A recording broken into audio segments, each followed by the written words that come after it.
The RGA Leaders of Tomorrow program was created to help cultivate the next generation of insurance industry leadership. Since its inception in 2015, this unique mentorship program has recognized 65 rising stars from 15 countries. This dynamic panel session is an opportunity to hear directly from 3 future leaders in this year's program who will share their creative thinking on strategic issues and opportunities in the insurance industry. We are grateful for the ongoing partnership with RGA, which serves as a testament to RGA's commitment to investing in talent for the greater good of our industry by distinguishing those who have been identified as the industry's most promising. You will hear from 3 of these leaders now in a discussion led by Ron Herman, Executive Vice President, Head of U.S. and Latin American Markets for RGA. Welcome, Ron. Thank you. Welcome to the RGA Leaders of Tomorrow program, insights from future leaders across our industry. Thank you for joining us. Joining me today is this year's winner, Alex Chittick from Gallagher Re, and 2 honorable mentions, Molly Henzalka from Transamerica and Nicholas Dennis from the AXA Group. Before we dive into conversations with the panelists, I'd like to give a brief overview of the RGA Leaders of Tomorrow program. We started the program in affiliation with the International Insurance Society, the IIS. The program is designed to cultivate future leaders by attracting and motivating key talent, expanding global networks, and initiating and leveraging coaching from mentors who may provide access to their cross-sector networks. This year, we had 10 C-level mentors from various companies providing their mentorship to 10 individuals known as our mentees. Beyond the mentoring relationship, the course culminates with a written paper and a presentation relevant to an important industry topic. We will be discussing these papers in our conversations today. Please reach out to your RGA representative if you or anyone you know may be interested in next year's program. We will now take this opportunity to hear from our panelists. Alex, Molly, and Nicholas, please take a minute to provide a brief self-introduction, noting your background and what company you're with. Let's start with Molly. Hi, I'm Molly Henzalka, and I am a Senior Manager of Business Transformation with Transamerica Life Insurance Company. I have worked there for 20 years and specifically focused on annuity transformations. Thanks, Molly. Let's go with you, Nicholas. Hello, my name is Nicolas Denis. I'm working for AXA in AXA headquarters in Paris. Within group risk management, and I am more specifically in charge of employee benefit risk. Thanks, Nicholas. Alex? Hi, I'm Alex Chittick. I work at Gallagher Re in London, and I'm a broker in the casualty department in the reinsurance business. Now, I particularly focus on financial lines placements, given my previous work working in the direct market as a D&O broker. What do you do for fun? What do you enjoy doing? And what's most important to you? Let's go with Molly first, Nicholas second, and Alex third. What I like to do for fun, I love to play volleyball, read mystery novels, work on crossword puzzles, but mostly spending time with my son and doing the things that he loves. He enjoys gymnastics and piano, and he's just really blossoming into a beautiful human being. That's great. What is your son's name, Molly? Spencer. That's awesome. Nicholas? Yes, I like a lot of things, but I like cooking and wine tasting. So if you come to Paris at one moment, you are all invited. And I have also 3 children, so I like to spend time with them and doing some sport, which is good for health. Tremendous. My next travels, Nicholas, I'm going to look you up, take you up on that. Alex? One of my biggest hobbies would be travel. It's the real benefit where you get time away from work. I like to make the most of it and go and see things I haven't seen before, and particularly go and see animals in various countries or scuba diving. And then when I'm not on holiday, I think I've got 2 dogs that keep me very, very busy. Great to hear. So thank you to all three of you, and what a tremendous job you did. I know being part of the executive panel for this, it was very difficult across a number of papers and a very skilled group of 10 people. But Alex is the winner. I'm going to start with you for the first question. Your paper was on the essentials of good leadership. What does good leadership look like today and look like to you? Thank you. So firstly, I think it's important to define what leadership is to actually be able to understand what good leadership looks like. So I think it often gets tangled up with management, but really leadership and management are two very different things. So management, firstly, is about setting a process and getting the right people and tools in the right places to create desired outcomes. But leadership is really about aligning people around a shared vision through effective communication and being able to inspire people with change and setting culture and direction. Now, this is particularly difficult today for large global corporates where you need to connect with people across different nationalities, socioeconomic backgrounds, and gender demographics. So good leadership in the corporate context, I think, requires the ability to connect with employees authentically, being able to bring just enough of yourself to be genuine, but with enough flexibility to be able to change direction and operate with traction in different contexts. Now, I looked at several examples from the military in my research, and what really struck me was, despite the inherent hierarchy that you might see, leadership is actually something that's required at every level. It's not just from the top, and the principle is really about leading with the purpose to serve others. Now, good leaders can lead small teams, large companies, or move to overseas offices, but it should be something that we're trying to do at every level of an organization. And to do that really requires that you listen, understand, and empathize with those you are looking to lead, because otherwise you'll never be able to work out what makes them tick in order to be able to inspire them. Oh, that's tremendous. Just curious, Alex, as you're thinking about that, are you thinking about leaders that you've worked for in the past and some of the traits you've experienced? Yes, I certainly have. I think as I went through my research paper, there are a few people that came to mind.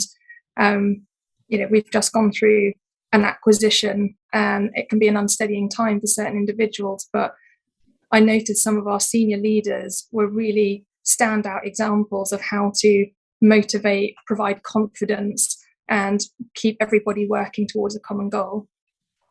That's great. Thank you. These are coming in no order, so we'll probably change this up as we move through this process. But Molly, your paper had a profound experience on the executive committee. You spoke from a very personal perspective about the complex insurance issues facing a parent of an autistic child. Please share with us what you've experienced. Yes.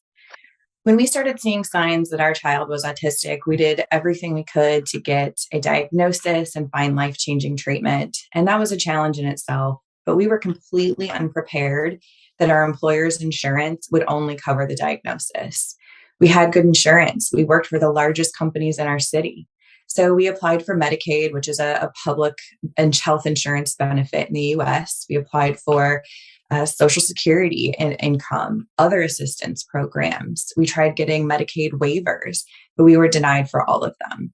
We made too much money to get assistance, but not enough money to pay for the treatments out of pocket, which would have cost us $94,000 a year. We reached out to our employers to ask them to adjust the health care plans, but didn't have success. Our last-ditch effort was to connect with a group of autism advocates who were lobbying our state legislators to pass a bill that would mandate meaningful autism coverage for large employers. That bill had been around for 7 years, but hadn't passed. So our group wrote all the legislators we could, and fortunately, that bill passed unanimously that year. It was a major win to be able to get our son the treatments he desperately needed, but also ensure that others wouldn't have to experience the same financial and emotional strain or forgo treatments. Wow, your persistence is amazing, Molly, and thank you for sharing that with us overall. Nicholas, you talk about the issues surrounding mental health disorders from insurers today. In your research, what did you find insurers are doing well, and maybe where are there some opportunities for improvement?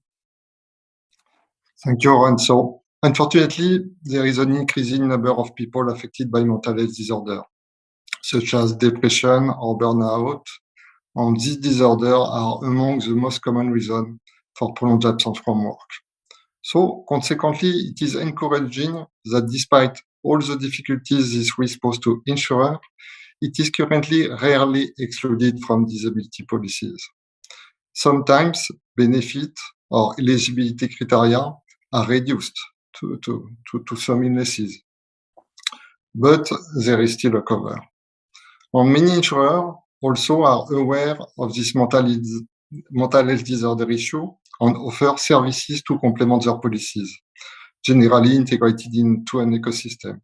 I will just give you the example of AXA.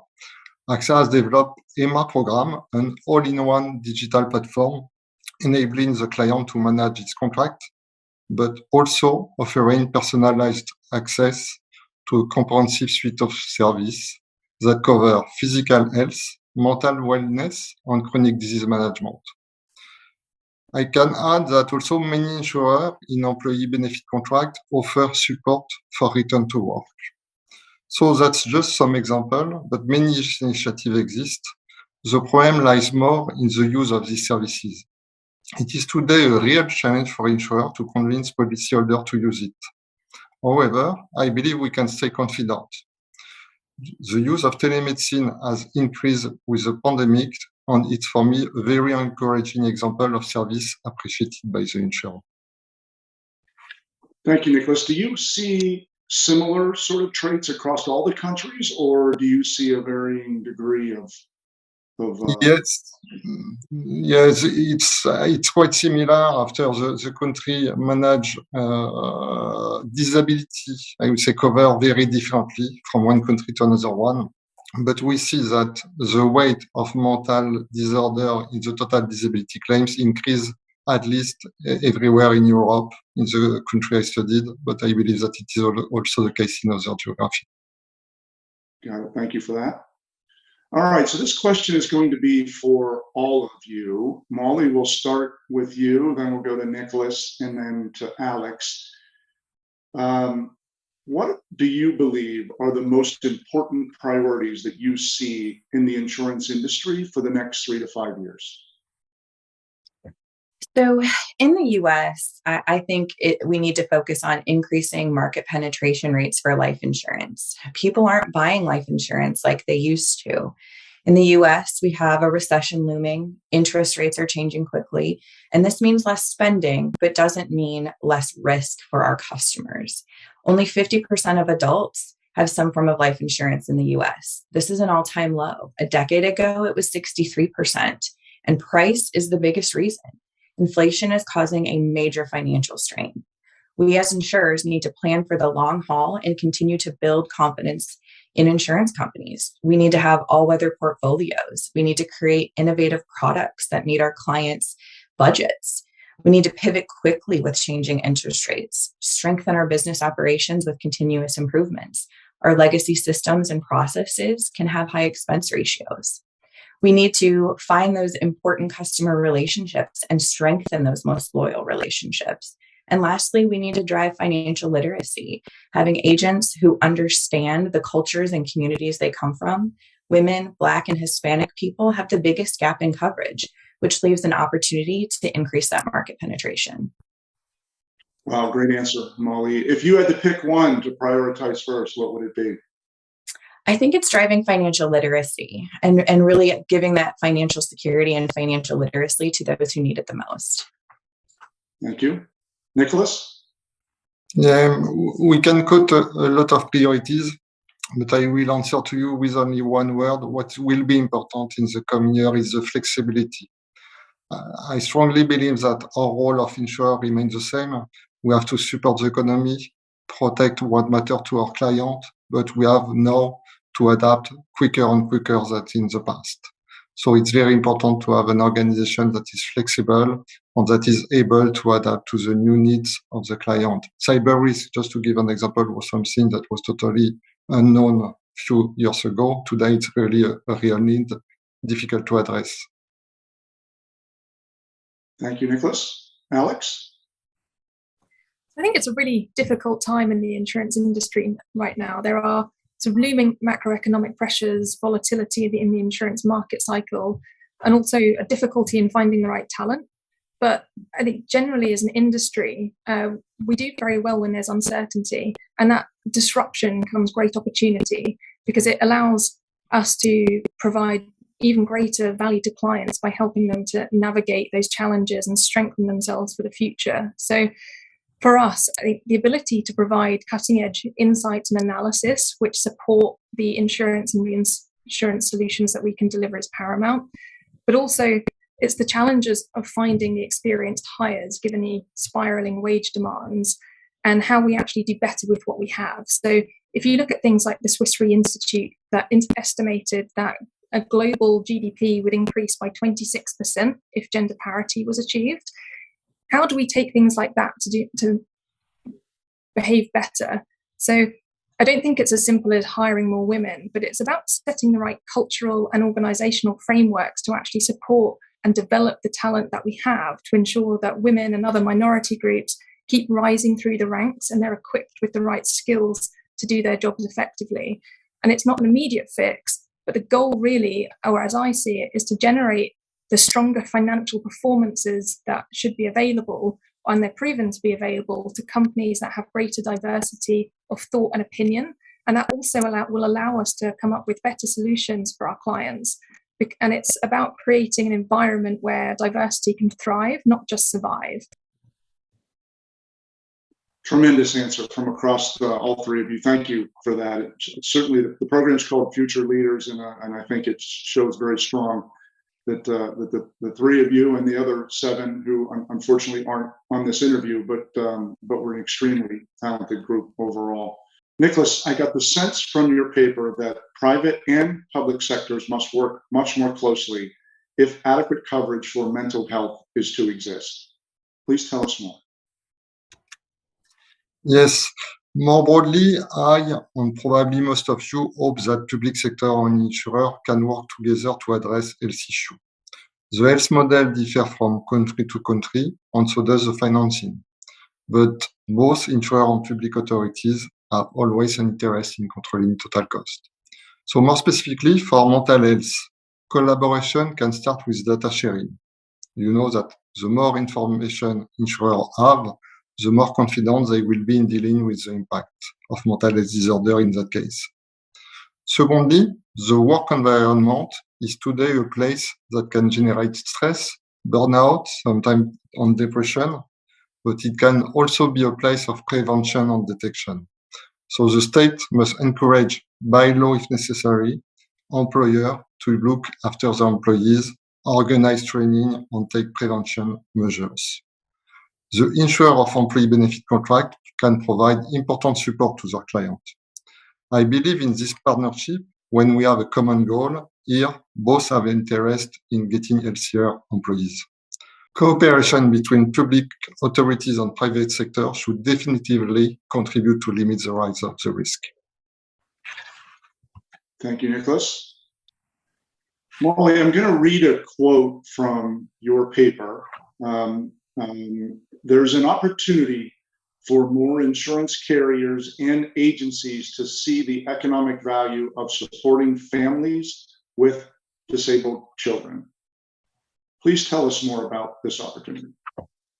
Absolutely. So in the US, 26% of adults are disabled. Autism rates in children are rising, which could mean more disabled adults in the future. And the number one estate plan in the US is no plan. Parents of disabled children are extremely worried about what happens when they're gone. They don't want their disabled or their non-disabled children to feel burdened, and they want their disabled children to be taken care of for the rest of their lives. This leaves a significant opportunity to support this community, provide financial security, and improve financial literacy. Got it. Thank you. And I've got a question for all of you. And so we'll go with Nicholas, Molly, and then Alex. So we're going to put you in the hot seat for a moment. And we're going to flash forward where you are the CEO of the organization. I'm sure this is going to happen with hard work and dedication that you all have. but you're now the CEO. You've given a lot of good advice, a lot of information that I think is really relevant to the audience reviewing this. But you're now in charge of the company. What are the main things that you would focus on, taking into consideration all papers that you've heard about during this process, not just your own subject? Nicholas, let's start with you. That's a very difficult question. I did not wonder before today, but I would say that on to liaise with what we discussed before, I believe that the wealth of this industry are the women and men that are working for it. So my priority, if I would have this day to be CEO, would be to listen to as many as possible employees and ask them what we can do better for our client. Because we are working, it's an industry, we have to serve clients, and I am sure that, yes, that would be my priority. Thank you, Nicholas. Molly? My highest priority would be financial stability. Over the last 20 years, we have experienced extreme market volatility and experienced the impact of unprecedented major global events. 9/11, housing crisis, recessions, pandemics, massive inflation, wars, and some of these things all happening at the same time, which causes a lot of challenges in our business. Our industry needs to be in it for the long haul, as I've mentioned previously. And to bring financial stability, we need to adjust our business models, we need to modernize our infrastructure, and we need to maintain our employee base. Thank you, Molly. Alex? Yeah, I think I would agree with some of those points, particularly around the challenges of the current economic environment. And several of the papers that I've read from my counterparts have been really, really interesting for this.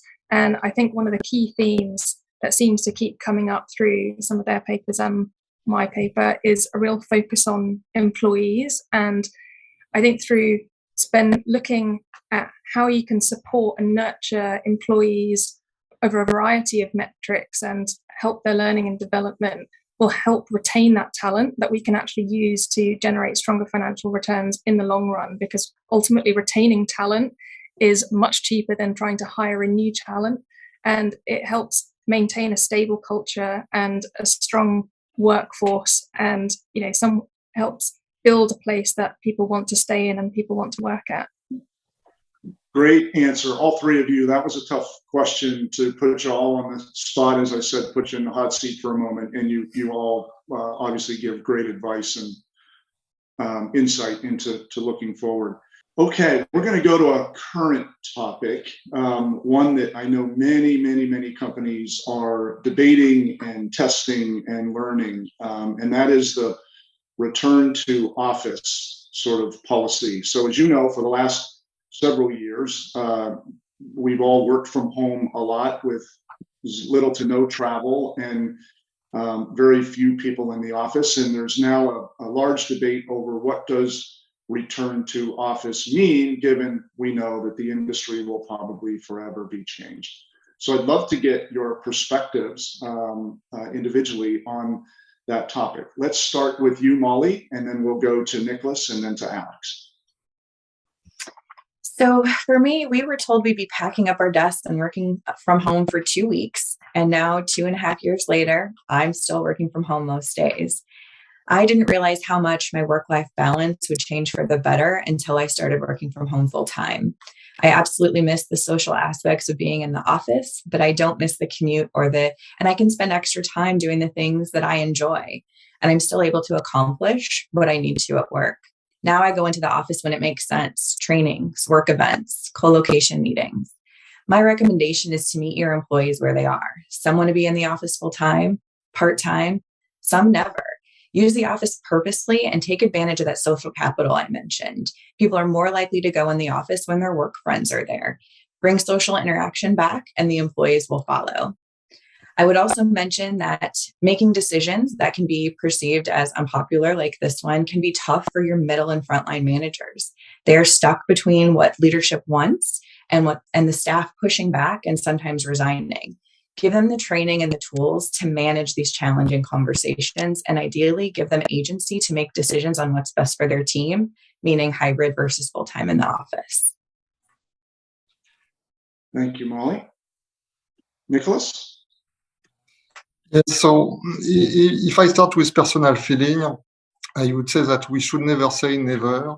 It's not for me, because before COVID-19, I was totally convinced that I would not be able to work from home. So we have to experience this crisis. We have the COVID-19. After COVID-19, we moved to half-time teleworking. And now I am really happy to organize my time between the office and home, because it gives flexibility, as mentioned by Molly, on a lot of other things. After, for a company, what should be the good decision? It's very difficult. I don't believe that we can ask every employee to choose. It's not possible, because for me, for example, I'm working in the headquarters, so I work with country, with people that I don't meet, so it doesn't change a lot. But some jobs require a real human contact, so it will not possible on a remote way.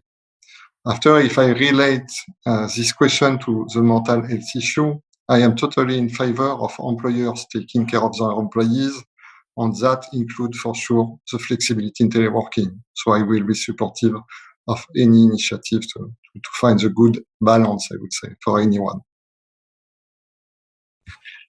Thank you, Nicholas. Do you see any difference, Nicholas, between the countries in terms of return to the office for work?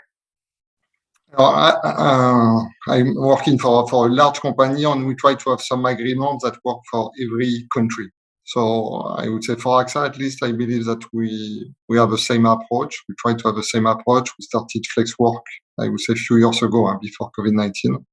But so no, it's very common practice. After, each one have to take in consideration also sometimes regulation or some. The COVID-19 is not totally ended, so there is still this effect that we see in some office where the presence in office is more or less important depending on this context.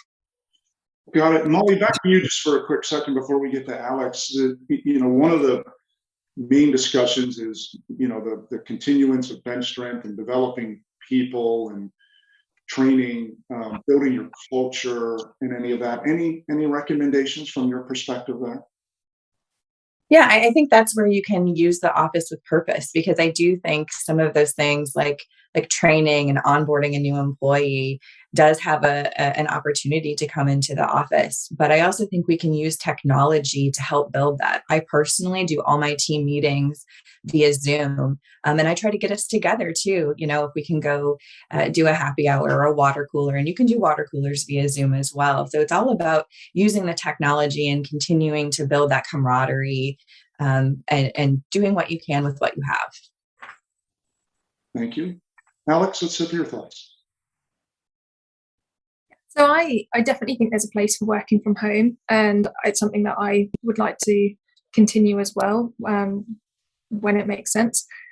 Personally, I changed jobs from insurance to reinsurance just a week after or a week before lockdown. So I definitely appreciate the challenges that it can bring when it comes to learning and development. And I think what really resonated with me was just how excellent the office is as a learning environment. And it's just the ability to overhear things that other people are working on, or those little queries that you might lean over the desk to clarify with somebody, but you probably don't think it warrants a phone call or an email just to clarify those small points. And those are the things that can get lost in a virtual environment, which can be really beneficial, especially when you're trying to foster new talent. However, I do think that it is one of the most effective tools in leveling the playing field between gender and other minority groups, because it allows men and women to work more effectively around childcare, which is one of the large pressures from our current workforce. So yes, I think there definitely should be flexibility, but there certainly needs to be a balance, and it's about what works for the employer, but also the employees and the clients, and being able to have a sensible discussion around that and just define a set of policies that will actually work, which will be different for different teams across the same business. And it's very easy to deliver an HR policy about flexible working, but it's a very different thing, and certainly not a quick thing, to actually shift the culture that will make that work. Thanks, Alex. I too joined a reinsurance organization during the pandemic, 100% virtual. Just your thoughts around, there's an entire workforce now that's joined companies during that time frame. Any thoughts around how you'd make them feel part of the culture, or get up to speed in terms of the company and meeting people that they work with?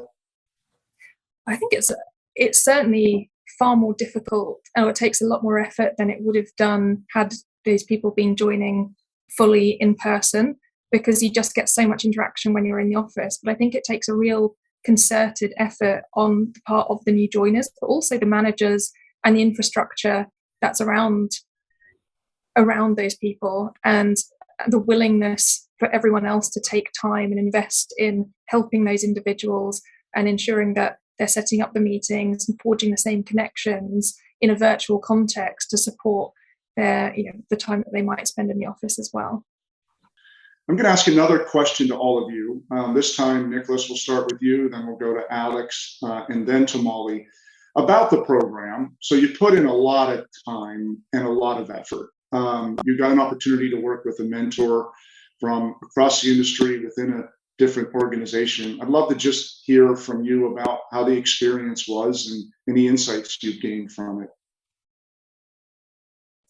Thank you for the question, Ron. So it was really a great experience. And I would like to warmly thank my mentor, James Vicker, for the time he gave me. I was really honored by his availability and impressed by his listening capabilities. He always gave me the right feedback on my work, and it was very encouraging. I would also like to thank RGA for giving me the opportunity to participate in this program and giving me a platform to speak about a subject that is close to my heart, the insurability of mental health disorder. So I will remind this great moment of exchange, discussion on the work done. Thank you. Alex? I found it a really excellent and rewarding program to be a part of this year. Now, what I think I appreciated most was often when you get paired with a mentor or a sponsor, you might have some affinity or connection to them already. But this was somebody outside of my organization, a totally different subject matter area and a different country as well. And I really want to thank my mentor, Alfred Weil from AXA, who provided some really great insights and perspectives that I've just not come across before. It was actually his idea that I wrote a paper on leadership, and we had some excellent discussions around the cultural differences that we'd both experienced across different countries and how that comes to manifest in good leadership qualities, and how I could look to develop my skills. But I think one of the things I'm most grateful for was writing a paper on a topic I probably hadn't given as much thought to as perhaps I should have done. And I've definitely learned a lot of lessons that I can take and apply to my day-to-day job, and will be thinking about for the years to come as I hopefully progress my career. That's great to hear. Thanks for sharing that, Alex. Molly? It was intimidating at first to go through this process. I hadn't written an essay since college, but that's part of the process to get you out of your comfort zone and to write about something that's important to you. It was cathartic for me to write something so personal and to share my family's journey with autism. I wanted to connect with a global audience, as disability is a natural part of the human experience, and share how frustrating and overwhelming it can be to advocate for your child. My mentor was fantastic. I appreciated being able to connect with somebody in the industry that could provide me valuable insight and be a sounding board, not only for the essay, but for my career as well. My mentor also has a special needs child, so there was an emotional connection as well, and we were able to learn from each other. No, that's great. Thank you. So Alex, let's go back to a question for you. You used a quote to summarize your paper. Could you sort of restate that and tell us why you felt that was a good way to close?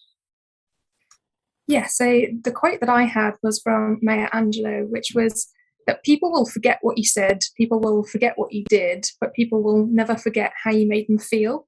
And I think I really like this quote because it felt like the easiest way to provide an illustration that would hopefully resonate with everybody, because for most people, if you think back to some of the most memorable days of your life, whether it's a wedding or graduation or even some of the worst moments, you'll often forget the exact details of what people said or what was going on. But most people can go back exactly to how they felt at that moment in time.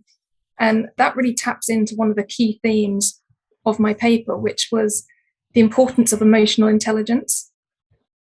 So it's being able to understand and communicate effectively with a population that you are looking to lead, because there will be many different leadership styles that will work in different circumstances. But being an effective leader requires the ability to elicit desired actions and behaviors in others that will drive your vision forward.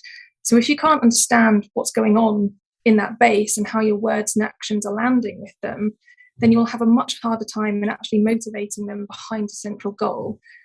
So if you look at leadership as just the next step in your career and it's a tick box exercise for a bigger salary or a larger office, then essentially you'll end up trying to lead in a vacuum. And what you'll probably end up doing is management with varying degrees of impact. But to truly excel as a leader, they have the ability to galvanize and mobilize and even enfranchise a diverse population in a uniform direction. And the only way to do that is if you shift your focus to them rather than yourself, with a central focus on how you interact with those individuals. Thank you, Alex. So first of all, let me thank you, Alex, Molly, Nicholas. It's been a pleasure getting to know you through this process. Certainly appreciate you taking the time to go through this process and share your insights with the audience overall.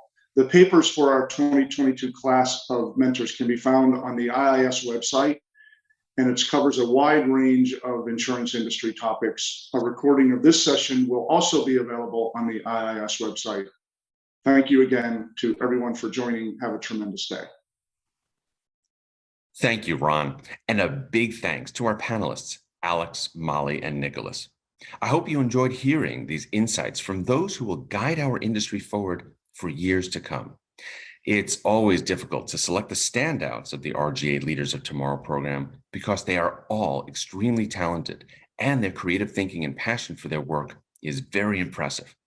I encourage you to read all the papers, and I guarantee that you will find valuable insights that will encourage deeper thinking on far-ranging issues and opportunities for our industry. As Ron mentioned, the papers are available on our website.